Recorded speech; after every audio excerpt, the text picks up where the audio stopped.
Hello and welcome everyone, Rufus Shinra here from the Shinra Corporation, back with some quick hot news. So we're just coming out of a big fusion with Brogni and hopefully we'll be able to finish it by today. We're having a double chances for Sacreds, and we got an announcement for an upcoming rebalance for some of the voids that were neglected so far. Big up to the rework on Whirling, for instance.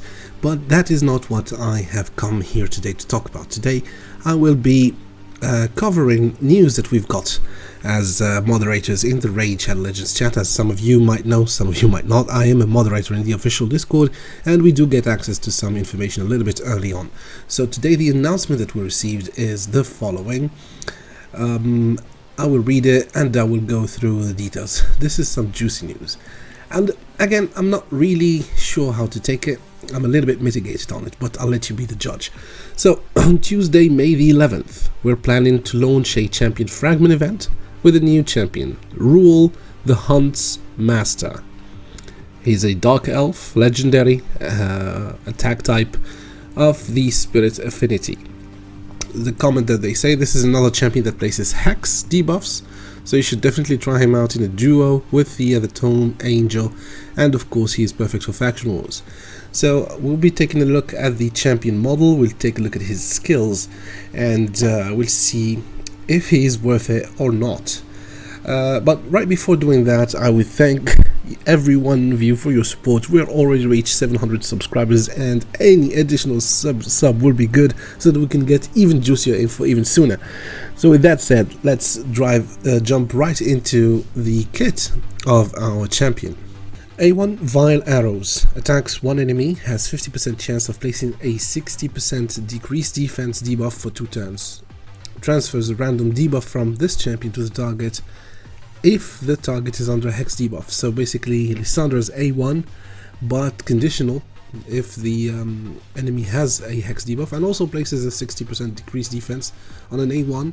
That's a strong A1, I would say, and it will probably book to a higher probability and do some damage, given as how he's based on attack. So yeah, pretty good A1.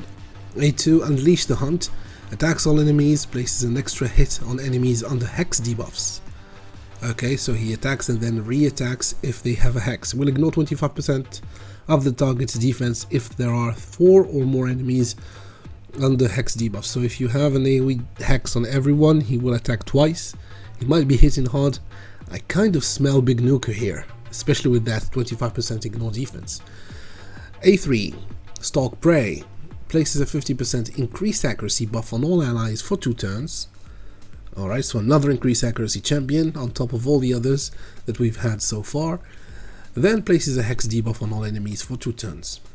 Also places a Perfect Veil buff on this champion for 2 turns and fills this champion's turn meter by 50%.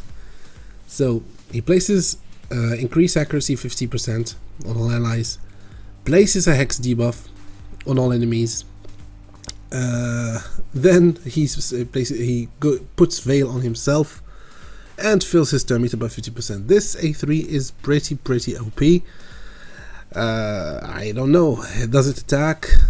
Does it only place these buffs and debuffs? I don't know, but it's pretty strong.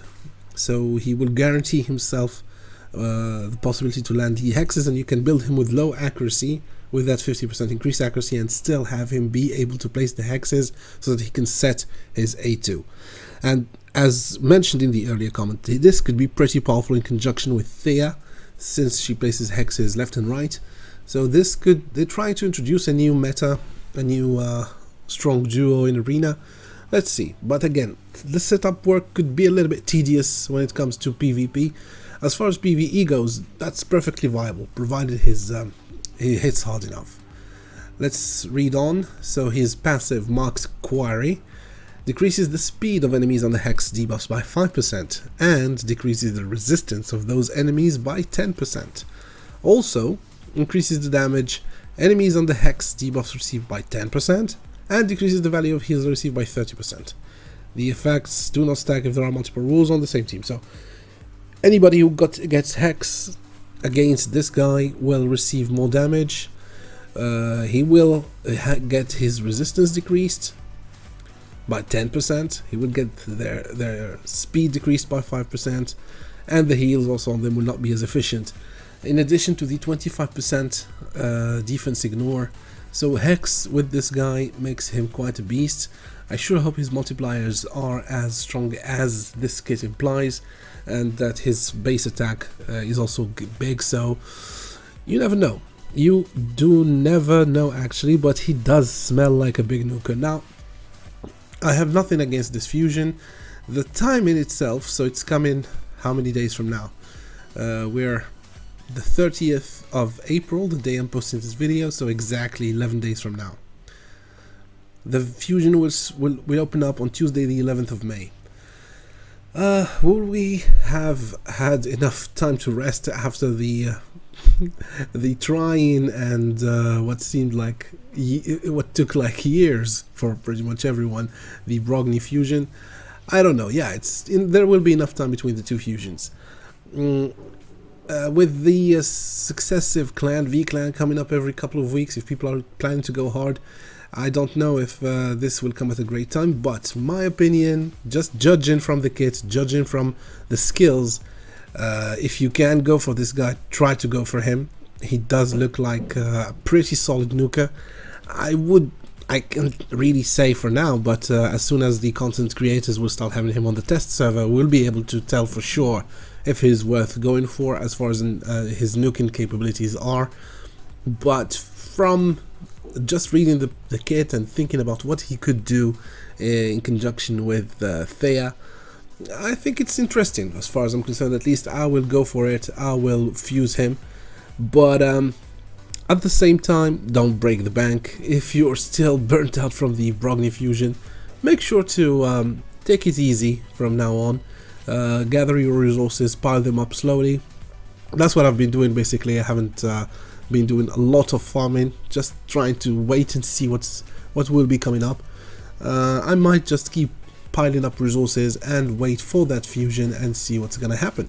So yeah, that was the bit of info that I had on Ruel the Huntmaster. Okay, so thank you for watching. This was the bit of flash info about Ruel the Huntmaster. If you want to hear about all my opinions regarding CVC, regarding Brogni and everything, you can catch me on the Saffron Man's podcast coming up tomorrow at 2 PM UK time. Yeah, I'll be talking in length about exactly what I think of what transpired during the last few weeks.